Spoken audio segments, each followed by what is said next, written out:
Hello everyone, welcome है आप लोगों का मेरे आज की न्यू वीडियो में। राम राम सभी को। कैसे हैं आप सब लोग? उम्मीद करती हूँ सब लोग स्वस्थ होंगे, मस्त होंगे और अपने अपने कामों में व्यस्त होंगे। मैं भावना सिंह लेकर आ गई हूँ आपके लिए एक और नया वीडियो। तो आज का वीडियो मैं आप लोगों के साथ में एक स्टोरी शेयर कर रही हूँ। आई होप आप लोगों को ये स्टोरी पसंद आए। सभी लोग ध्यान से सुनना। पहले तो मैं आज आप लोगों के साथ में ना एक हलवे की रेसिपी शेयर करने वाली थी, पर एक्चुअली में किचन में इतनी गर्मी हो रही है बाबा कि वैसे ही मेरा थोड़ा सा हेल्थ इशू था, पर मेरे को हलवा इसलिए बनाना था क्योंकि मेरे बच्चे की फरमाइश थी। अब बच्चों की फरमाइश होती है ना तो थोड़ा सा उस पर ध्यान देना ज़रूरी होता है। हम अपनी फरमाइश को भूल जाते हैं, बच्चों की बहुत ज़्यादा ज़रूरी होती हैं। क्योंकि मेरे बेटा ने इतने प्यार से बोला स्कूल से आके खाना खाते खाते, माँ आज कुछ मीठा बनाना। अब वो इतने प्यार से बोला, इतने मीठेपन से बोला, तो मैंने सोचा कि हाँ। तो सॉरी, मैं हलवे की रेसिपी तो नेक्स्ट टाइम कभी शेयर करूँगी। तो आज एक आपको प्यारी सी स्टोरी सुनाती हूँ, ध्यान से सुनिएगा। जैसे कि हम सभी ने सबको पता है, कर्म, अच्छे कर्म करना चाहिए, हमेशा अच्छा व्यवहार करना चाहिए। क्योंकि आप जो कर्म करते हो ना, कहते हैं ना जो बीज बोते हैं वही काटते हैं। तो अच्छा करना है, सबको सब कुछ ज्ञान है, फिर भी लोग इस बात से क्यों बेजान हो जाते हैं, क्यों अज्ञान हो जाते हैं, फिर भी वही गलतियां हो जाती हैं जो भी है। तो एक ऐसी स्टोरी सुनाती हूँ मैं। दो दोस्त थे और वो थोड़े से ना, उनकी फाइनेंशियल कंडीशन अच्छी नहीं थी। तो वो दोनों दोस्त ना गांव छोड़ के शहर में गए। जब वो शहर में जाते हैं तो वहाँ पे काम करते हैं। धीरे धीरे काम करते करते उन दोनों दोस्तों की अच्छी तरक्की हो जाती है। उनकी इतनी अच्छी तरक्की हो जाती है कि वो एक अपना खुद का ना होटल खरीद लेती हैं। उनका इतनी दिन रात मेहनत करने के बाद में तो वो एक होटल से फिर दूसरे होटल की तरफ बढ़ते हैं। मतलब उनकी फाइनेंशियल कंडीशन इतनी अच्छी हो जाती है कि वो एक के बाद में दूसरा होटल भी खरीद लेती हैं। उसके बाद में क्या होता है ना, जब वो अच्छे पैसे वाले बन जाते हैं तो उनमें से एक दोस्त के मन में थोड़ा सा लालच आ जाता है। उसके मन में एक लालच की भावना आ जाती है। तो वो क्या करता है ना, अपने जो साथ वाला दोस्त होता है ना उसको मार देता है। उसको मार देता है। वो सोचता है कि इसको मार दूंगा तो ये सारा प्रॉपर्टी जितना भी हम लोगों ने अपना होटल वोटल वगैरह है जो भी तैयार किया, ये सब कुछ मेरा हो जाएगा। वो उसको मार देता है। कुछ टाइम बाद फिर वो ना अपने गांव लौट के जाता है। तो उससे सब लोग पूछते हैं, अरे तो तेरा साथ वाला दोस्त था वो नहीं आया, तेरा साथ वाला दोस्त वो नहीं आया।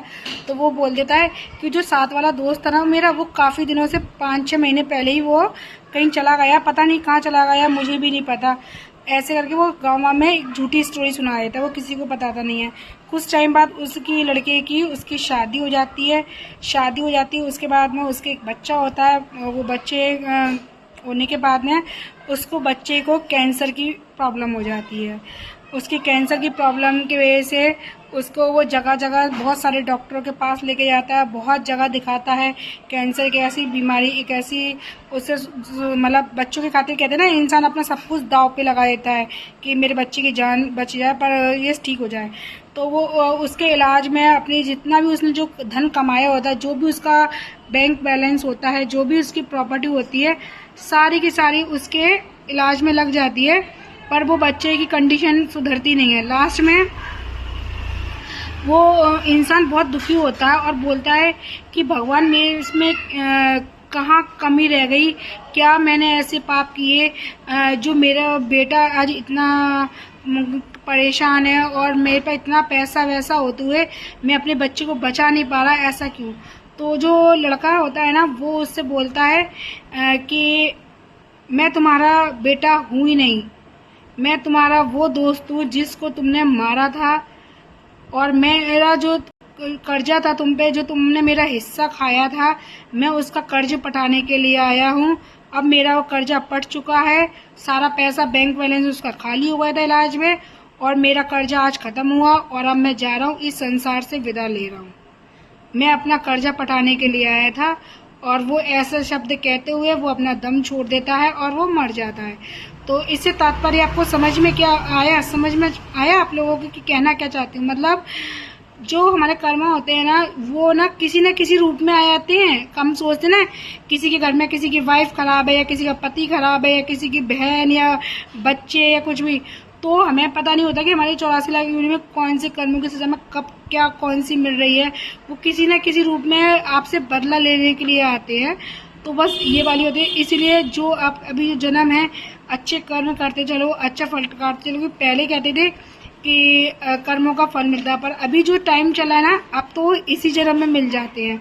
तो इसीलिए ना सबके साथ अच्छा बोलो, अच्छा व्यवहार करो और सभी लोग मस्त रहो।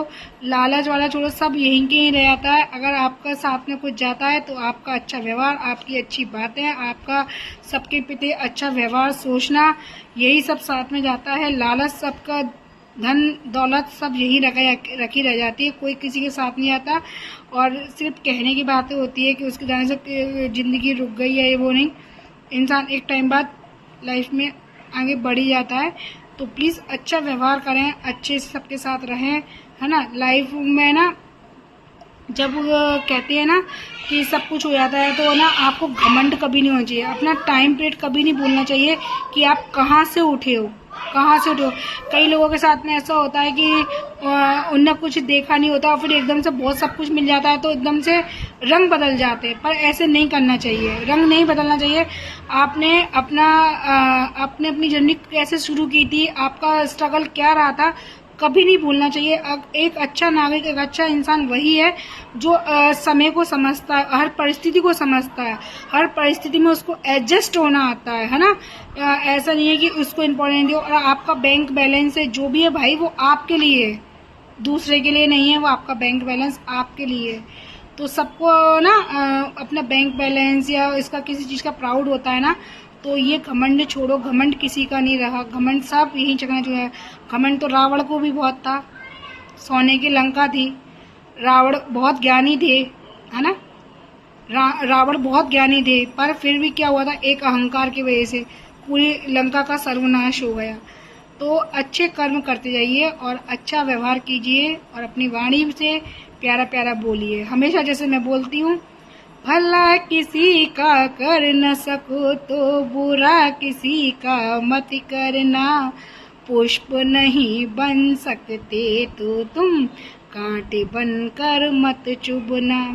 अगर दिन भर में आपकी वजह से किसी का दिल नहीं दुखा और आपकी वजह से एक स्माइल सी भी आ गई ना, तो आप पूजा भी नहीं करोगे ना, आपकी वो परमात्मा ने उस पूजा को स्वीकार कर लिया।